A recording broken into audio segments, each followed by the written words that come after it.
2025 जब से शुरू हुआ है, पहले प्रयागराज में दुर्घटना, पहलगाम में हमला और कल जो हुआ भारत देश में, वो पूरे विश्व के लिए, भारतवर्ष के लिए और जिन लोगों ने अपना परिवार खोया अहमदाबाद के उस प्लेन क्रैश में, उन लोगों के लिए और पूरे भारतीयों के लिए बड़े दुख का विषय है।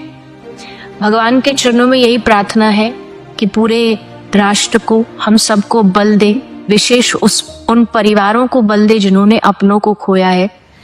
बस इतना ही कह सकते हैं कि सबकी रक्षा करे भगवान, आगे आने वाले वर्ष में कुछ ऐसी दुर्घटना ना हो और जितनी भी दिवंगत आत्मा है उनको अपने चरणों में वास दे। अहमदाबाद से लंदन की ओर जाने वाली फ्लाइट जिसमें कई यात्री लेकर विदा हुए, किसी को नहीं मालूम था कि ये प्लेन क्रैश हो जाए और एक एक सनातनियों का, एक एक भारत की भूमि पर रहने वाले एक एक व्यक्ति का हृदय घटना को देखकर सुनकर कछोट। इस व्यासपीठ के माध्यम से, करवाड़ी की इस पवित्र भूमि के माध्यम से आप और हम सब भगवान शंकर से, संत ज्ञानेश्वर माउली जी से प्रार्थना करें कि जो भी उस प्लेन घटना में अपने प्राणों को छोड़ दिए हैं, मेरे शिव अपने कैलाश धाम में उनको स्थान देना।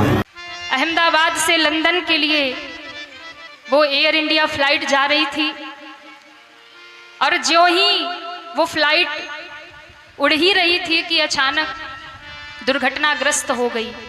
अब विचार करिए कितनी दुखद घटना हुई। सब सुन करके स्तब्ध हो गए। 242 लोग उसमें विराजमान थे और वो जहां गिरा वहां भी हॉस्टल था, मेडिकल कॉलेज का हॉस्टल था, उसी बिल्डिंग में गिरा। और उसमें ऐसा बताया जा रहा, कुछ डॉक्टर्स भी मरे हैं, कुछ छात्र भी थे। कितनी बड़ी क्षति देश की हुई है। ऐसा दुखद घटना घटी। पर अब जो घट गई घटना, उसमें हम कर ही क्या सकते हैं। जो होना था वो तो हो ही गया। लेकिन महाराज, जिस परिवार ने अपने परिजनों को खोया है, लोग कितने प्रसन्न रहे होंगे ना। 10 मिनट पहले तक किसी को नहीं पता था कि अभी अभी हमारे साथ क्या होने वाला है। कोई सेल्फी खींच रहा, कोई वीडियो बना रहा, कोई घर पे बात कर रहा, कोई अपनी फोटो शेयर कर रहा। सब प्रसन्न थे, सब आनंदित थे, सब मस्ती में थे। किसी को पता नहीं था कि इतनी बड़ी घटना होने वाली है। 10 मिनट पहले तक, 5 मिनट पहले तक किसी को पता नहीं था। अचानक वो फ्लाइट उड़ी और दुर्घटनाग्रस्त हो गई। जितने भी लोग घायल हैं, मैं व्यासपीठ से ठाकुर जी से यही प्रार्थना करती हूँ कि प्रभु उन सबको जल्दी से जल्दी स्वस्थ कर दे, उन सबके सारे कष्ट को हर ले। और जो अपने प्राण त्याग दिए, जो चले गए, जो नहीं बच पाए, उन सबके लिए संवेदना प्रकट करते हैं। श्री भगवान उनकी आत्मा को शांति दे, अपने चरणों में स्थान दे। मैं अपने व्यासपीठ से यही प्रार्थना करती हूँ, उनके परिवार को ऐसे कष्ट को सहने की हिम्मत प्रदान करे, उन्हें इस सत्य को स्वीकारने की हिम्मत प्रदान करे। क्योंकि घटना जो हुई वो बड़ी बड़ी दुखद घटना हुई। पर हर इच्छा, हम तो यही कह सकते हैं कि उनकी इच्छा के बिना कुछ होता नहीं है। पर जिन्होंने अपने परिवार को खोया, जिन्होंने अपने परिजनों को खोया, ये जो हादसा हुआ है, उसके लिए तो अब ठाकुर जी ही उन्हें संबल प्रदान करे, भगवान ही उन्हें बल प्रदान करे। क्योंकि भैया, जिसके घर में घटना होती है ना, हृदय उसका ही जानता है। लोग सांत्वना तो देते हैं, लोग प्रार्थना तो करते हैं, लेकिन जो खोता है वो जानता है। इसलिए बहुत ज्ञान शून्य हो जाता है, ज्ञान, जब व्यक्ति के घर में कोई घटना हो जाती है, पर उसमें कोई कुछ कर नहीं सकता। इसलिए मैं अपने व्यासपीठ से यही प्रार्थना करती हूँ कि उन्हें संबल प्रदान हो, उन्हें इस दुख को सहने की शक्ति प्रदान हो। श्री भगवान उन्हें हिम्मत प्रदान करे और जो चले गए उन्हें अपने चरणों में स्थान दे। हम सबकी श्रद्धांजलि हम सब उन्हें समर्पित करते हैं। इस दुख की घड़ी में हम सभी उनके साथ हैं। बोलिए शंकर भगवान की जय। ये मनुष्य का जो देह मिला, ये केवल कृपा से मिला है। विशेष कृपा ये हो गई कि मनुष्य देह में तुम्हें सत्संग मिल गया। नहीं, कितने लोग हैं इस समय, कितने लोग सत्संग सुन रहे हैं? विचार करके देखो, 135-40 करोड़ जनसंख्या हमारे भारत की ही है। कितने लोग हैं? 1500 लोग होंगे, 2000 होंगे। कितने लोग सुन रहे हैं? कितना अहोभाग्य है। इस समय हम भगवत चर्चा सुन रहे हैं यमुना जी के पावन पुलिन पे बैठकर। यही यमुना प्रवाहित होती थी। ये पुलिन है जहां पर बैठे हो, यमुना जी की धारा यही बहती थी परिक्रमा मार्ग में। कालीदय में देखो सीढ़ियां बनी हुई, यहीं से यमुना जी, ये कालीदय जो कुंड है ये यमुना जी का ही किनारा है। जहां आप बैठे यमुना की धारा में, अब यमुना जी थोड़ा साइड में हो गई। हमें वृंदावन में प्रिया प्रीतम की महान कृपा भरे सत्संग सुनने को मिल रहा है। ये विशेष कृपा, इस पर भी विशेष कृपा कि हमारी बुद्धि भजन करने के लिए सब कुछ त्यागने के लिए तैयार है।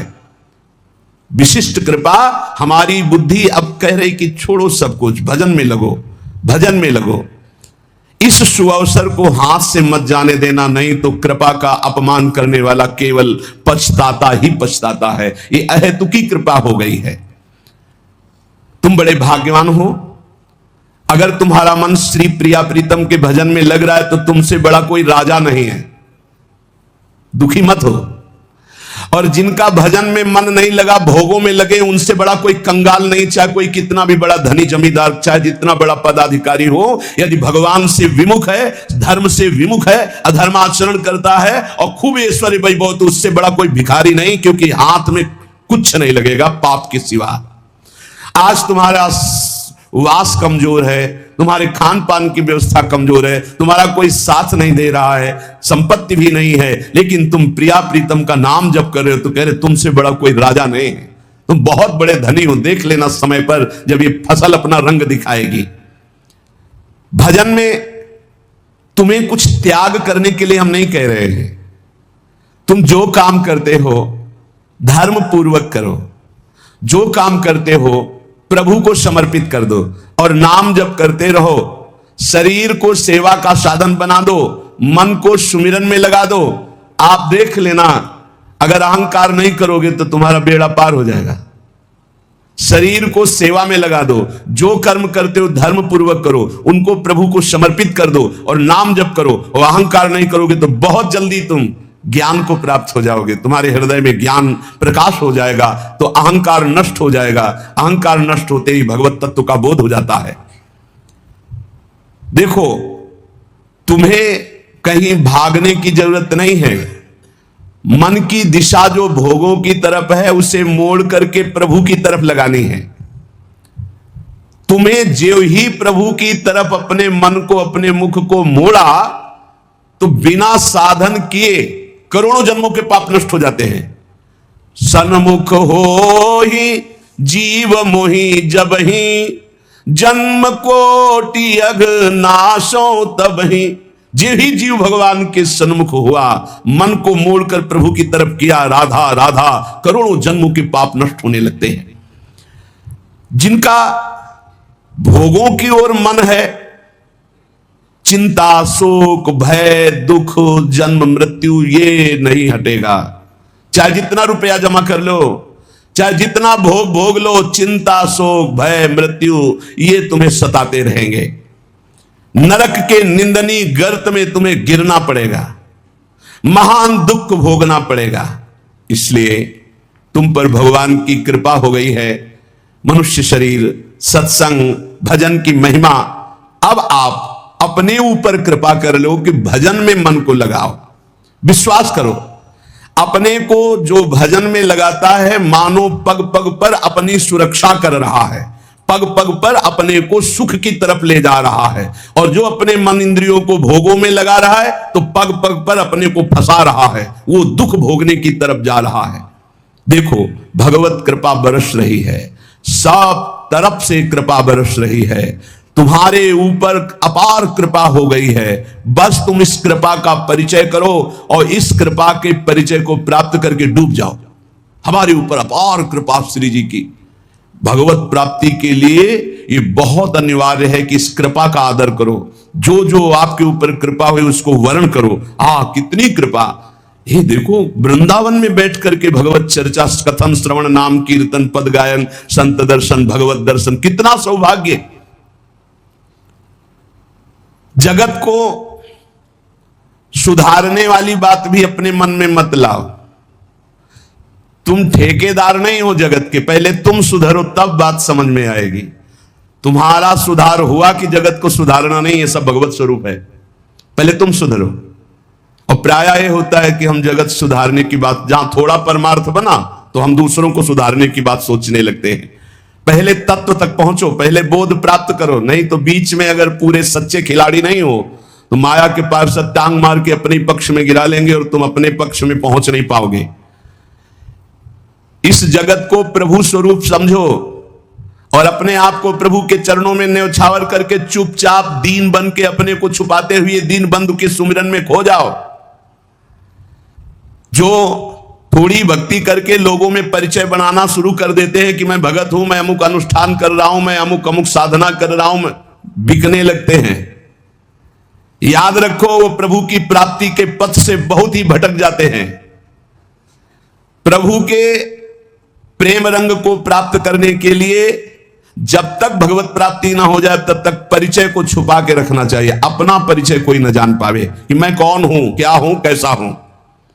जितना तुम परिचय छुपाओगे अपना, उतना परिचय प्रभु अपना प्रकाशित कर देंगे आपके सामने, और जितना आप अपना परिचय बढ़ाओगे उतना ही प्रभु अपना परिचय छुपाते चले जाएंगे। सिद्धांत को समझ लो। जितना आपका परिचय छुपेगा उतना ही आप अपना परिचय प्रकाशित कर देंगे, और जितना आप अपना परिचय प्रकाशित करेंगे उतना ही आप अपना परिचय छुपा लेंगे। प्रभु याद रखो, तुम्हारे ऊपर कृपा निरंतर बरस रही है। कृपा चारों तरफ से घेरे हुए है। कोई क्षण भी ऐसा ना जाए जिसमें तुम कृपा सिंधु प्रभु का विस्मरण कर दो। स्मरण परायण रहे, एक भी क्षण स्मरण के बिना ना जाए। कोई भी क्षण ऐसा नहीं जिसमें तुम विस्मरण करो। सावधान, तुम्हारे ऊपर अपार कृपा है, इसी जन्म में भगवत प्राप्ति कर लो। हम 40 वर्ष की स्मृति को देख करके कह रहे हैं, क्योंकि खास स्मृति जो जागृत हुई इसमें बड़ा परिवर्तन, 40 वर्ष में बड़ा परिवर्तन। आगे अगले जन्म में क्या हमको भजन करने के लिए अवसर मिलेगा पता नहीं, कितना विघ्न आ जाएगा। इसलिए तुम वंचित न रह जाओ भगवत प्राप्ति से, नहीं तो बहुत दुख भोगना पड़ेगा। तुम अपनी प्यारी से प्यारी वस्तु जो है, प्यारे से प्यारे जो संबंध है, उनमें झांक कर देखो। प्यार है तो प्रभु से है। अगर प्रभु शरीरों से निकल जाए तो कोई शरीर से प्यार नहीं करेगा, चाहे पत्नी हो, चाहे पुत्र हो, चाहे कोई प्यारा हो।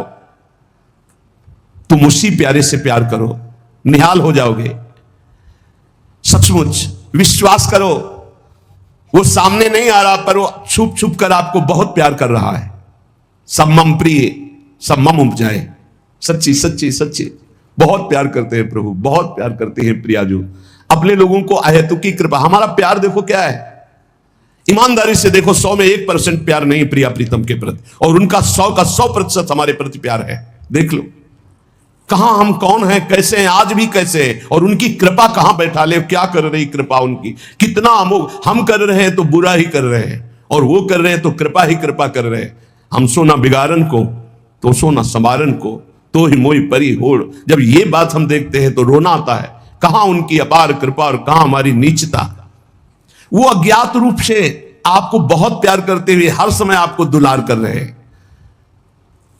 वो तुम्हें कभी एक क्षण के लिए भी नहीं छोड़ते। तुम केवल निरंतर स्मरण करो तो तुम्हें दिखाई देगा कि उनका परम अभय कर कमल तुम्हारे सर पर रखा हुआ है। अब किसके आशीर्वाद की मांगने की जरूरत है। तो आप पूछेंगे कि यदि इतनी बात आप कह रहे हैं कि हमारे को चारों तरफ से भगवान की कृपा घेरे हुए है, हमारे ऊपर भगवान का अभय वरद हस्त है, तो फिर मैं जल क्यों रहा हूं, मेरे अंदर जलन क्यों है, हृदय क्यों नहीं शीतल हो जाता। दिन रात हृदय में शोक है, विषाद है, चिंता है, आग की तरह जल रहा, चैन नहीं मिल रही है। ये क्या कृपा है आपकी, ये क्या आपका अभय वरद हस्त है। आप कह रहे हो सब पर कृपा है, तो मेरा तो हृदय जलता रहता है, मेरा तो हृदय विषाद चिंता शोक से युक्त रहता है। तो उत्तर यह है, ना आग है ना जलन है, तुम समझ नहीं पा रहे हो। तुम्हारी उल्टी सोच की जलन है, तुम्हारी उल्टी समझ के कारण यह जलन है। अगर समझ जाओगे तो निहाल हो जाओगे। तुम्हारी उल्टी चाल है, दुख की तरफ चल रहे हो, असत का चिंतन कर रहे हो, जो जलन है उसका चिंतन कर रहे हो, उसमें फंसे हो इसलिए जल रहे हो। क्या होगा, इतनी संपत्ति से क्या होगा, इतना हो जाए तो। आज तक कोई ऐसा मिला हो कि हाथ उठा के भगवान से कह दिया हो कि बस अब मत देना, संपत्ति हमारे लिए पर्याप्त है? कभी नहीं।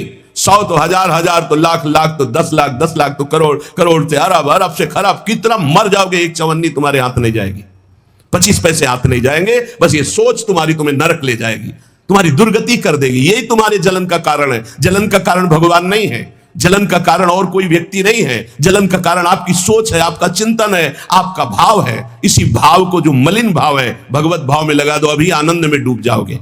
आपका चिंतन। 2 ब्राह्मण बैठे हुए थे पास, एक भगत आया, उसने कहा आज हमें 2 ब्राह्मण भोजन कराने, आप चलेंगे? बोले हाँ हाँ। गए, अच्छे से भोजन पाया, बाहर निकले, 11-11 रुपया देके पैर छुआ। तीसरा ब्राह्मण दूर खड़ा देख रहा था, तो एक ब्राह्मण मुस्कुरा रहा था जो प्रसाद पाके आया था, और दूसरा जल रहा था। तीसरे ब्राह्मण ने पूछा कि आप मुस्कुरा क्यों रहे?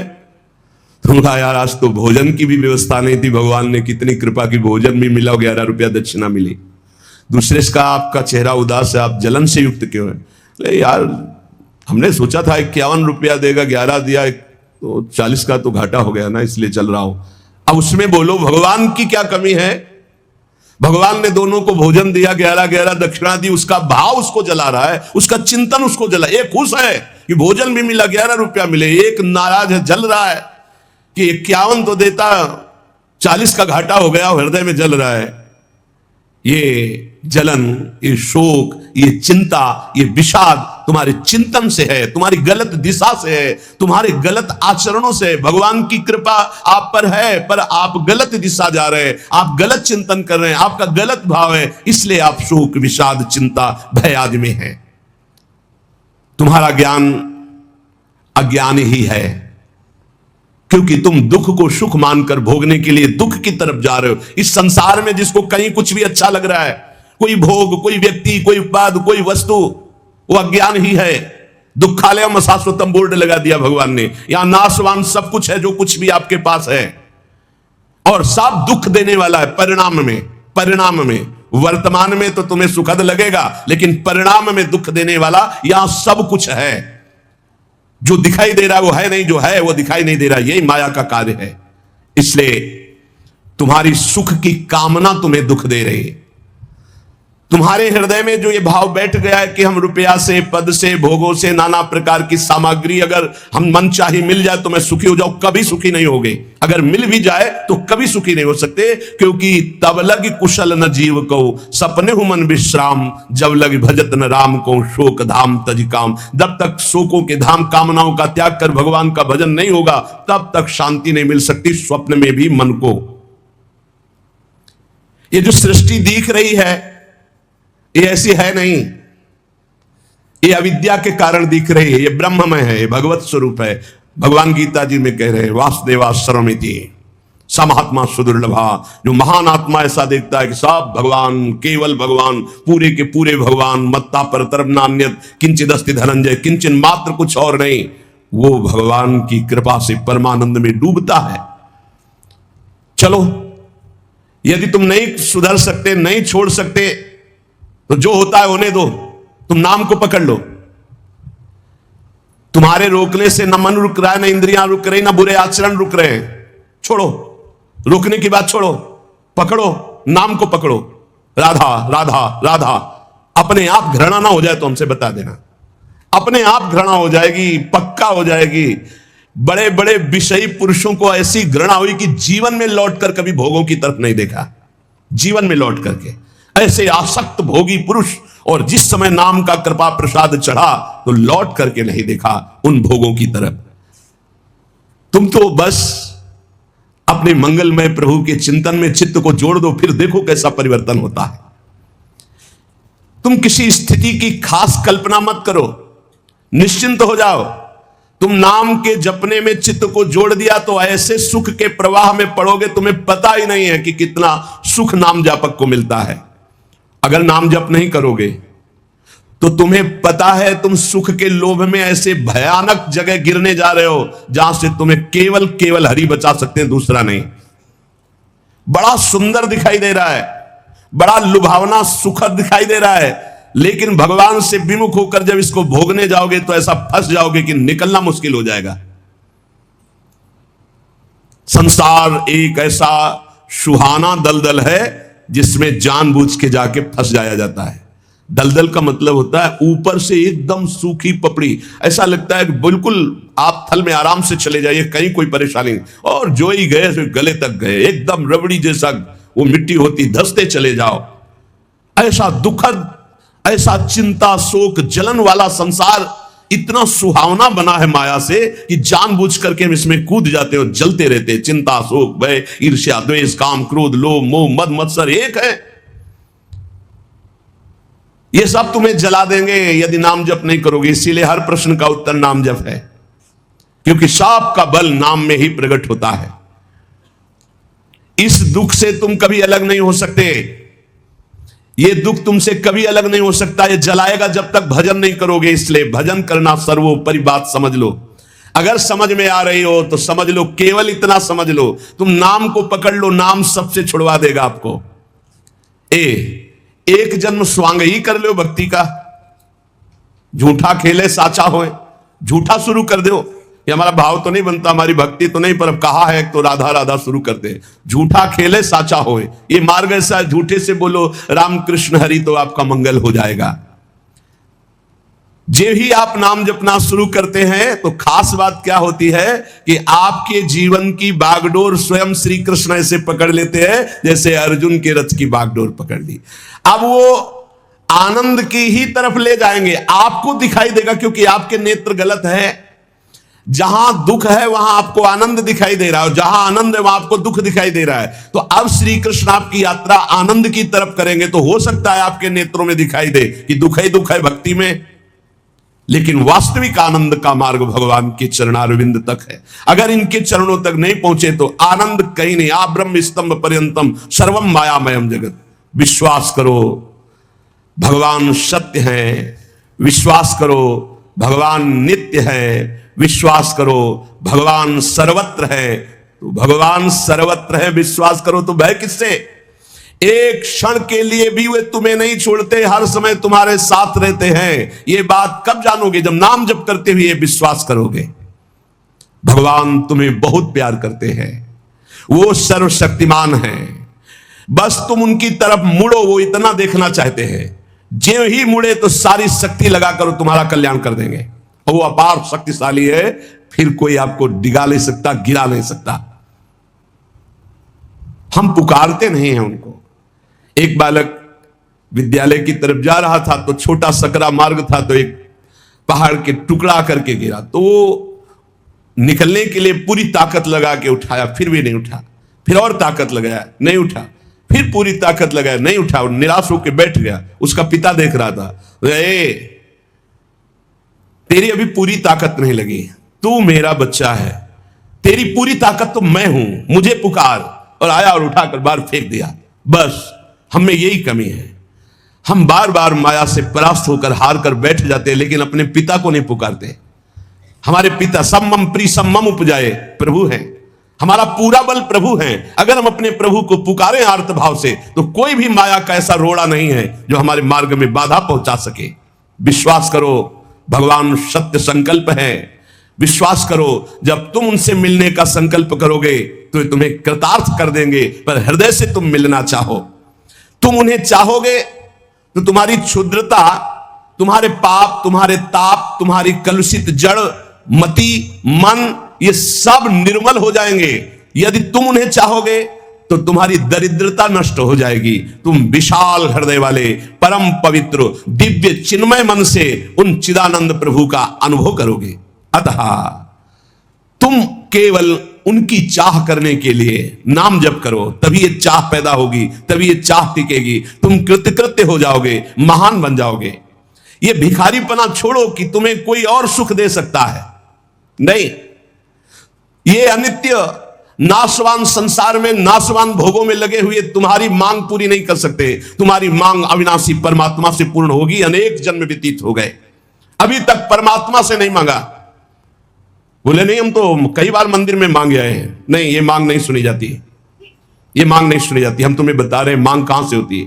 जब नाम जप करते हुए आर्त भाव से प्रभु से कहोगे, प्रभु मुझे पता नहीं क्या सत्य है क्या असत्य है, मेरा मन नाना प्रकार के भोगों को मांगता है, बस ये जीवन आपको समर्पित है, जिसमें हमारा मंगल हो आपका। अब ये मांग सुनी जाएगी। अब इस मांग में विधान बनेगा और आपका एक मार्ग खुलेगा भगवत शरणागति का, और आप दौड़ पड़ेंगे परमानंद के मार्ग में। ये भोगों की मांग मांगने वाले भगवान ज्यादा नहीं देखते। या तो उतना अनुष्ठान करो तो बात सुन लेंगे, नहीं देखते। ये सब मायाकृत भोगों की मांग तो कर्मानुसार शुभ कर्म के फल स्वरूप मिलेगी। ये बाजार है, ऐसे फ्री मिलने वाली नहीं। करोड़पति बनने के लिए तुम्हें साधना करनी पड़ेगी, तुम्हें अशुभों का नाश करके पुण्य एकत्रित करना पड़ेगा।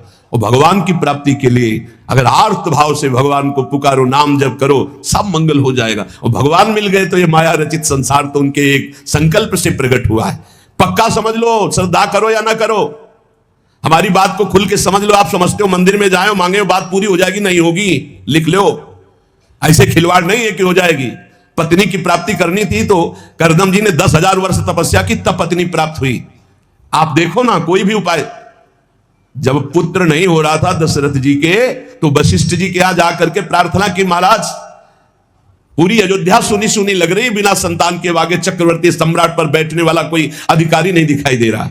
तब श्रृंगी ऋषि वशिष्ठ बुलावा, श्रृंगी ऋषि को बुलाया, भारी अनुष्ठान किया गया पुत्रेष्टि यज्ञ का, और उसी यज्ञ में श्री भगवान के प्रादुर्भाव होने का संयोग बना। खीर प्रकट हुई और उसे विभाजित किया गया। 4 पुत्र हुए, भगवान श्री राम, लक्ष्मण, शत्रुघ्न, भरत जी। क्या अद्भुत तो अनुष्ठान भगवान ने दिखाया। आप इतिहास पढ़कर देखो, शास्त्र पढ़कर देखो, कामना के लिए तप किया गया है, कामना के लिए उस प्रकार के शुभ अनुष्ठान किए गए। और अगर निष्काम भाव से भगवान की आराधना करो तो योगक्षेमम वहाम्यहम्, मांगना नहीं पड़ेगा, आगे से आगे वो व्यवस्था करते जाएंगे, आगे से आगे व्यवस्था करते जाएंगे। हम तुम्हें कैसे बतावे, पग पग पर उनकी कृपा ऐसे बरसती चली जाती, कैसे कैसे बताए।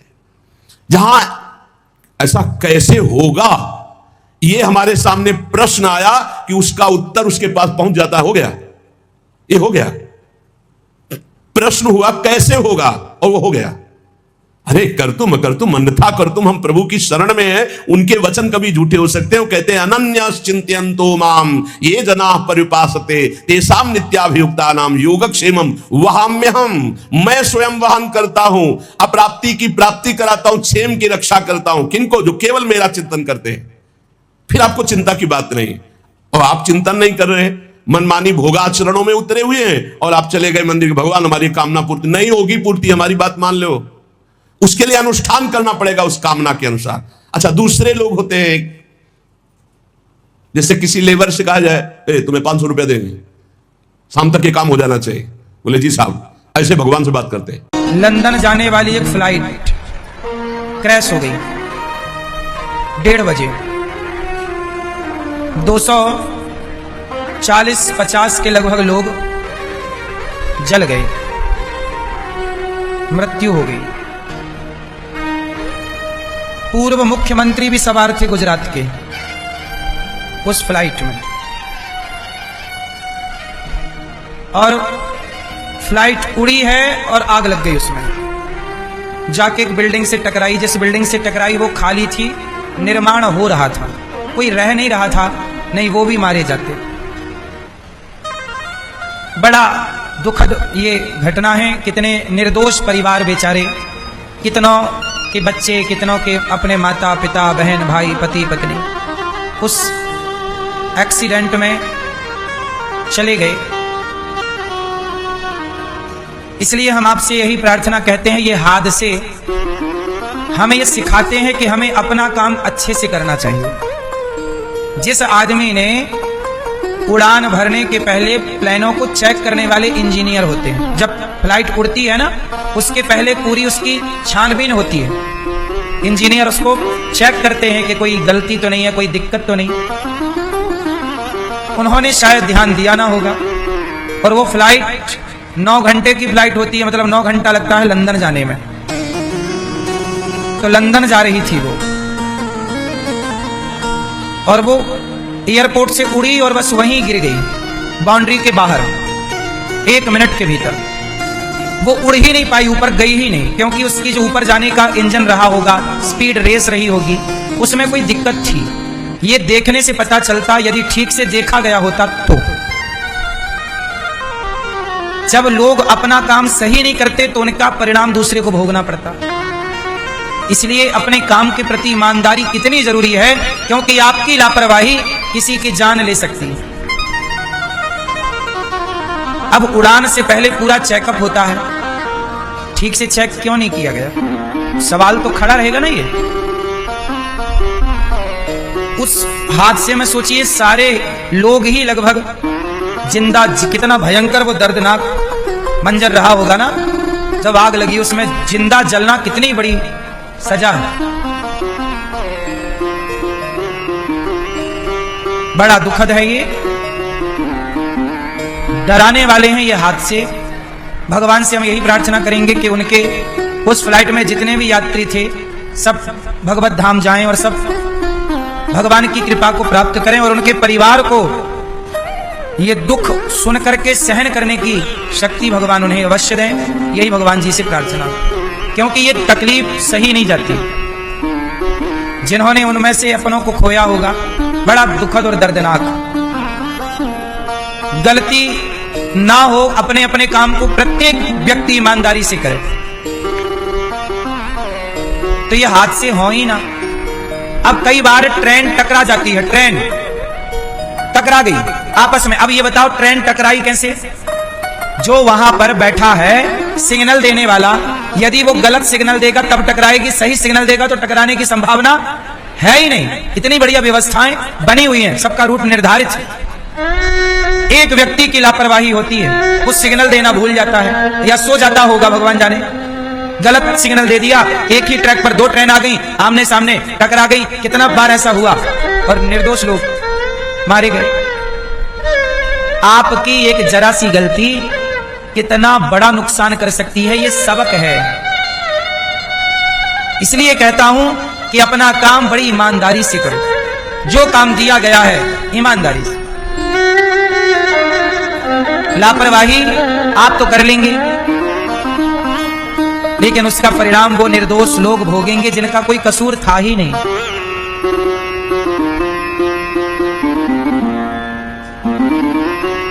जबकि फ्लाइट की यात्रा सबसे सुरक्षित यात्रा मानी जाती है।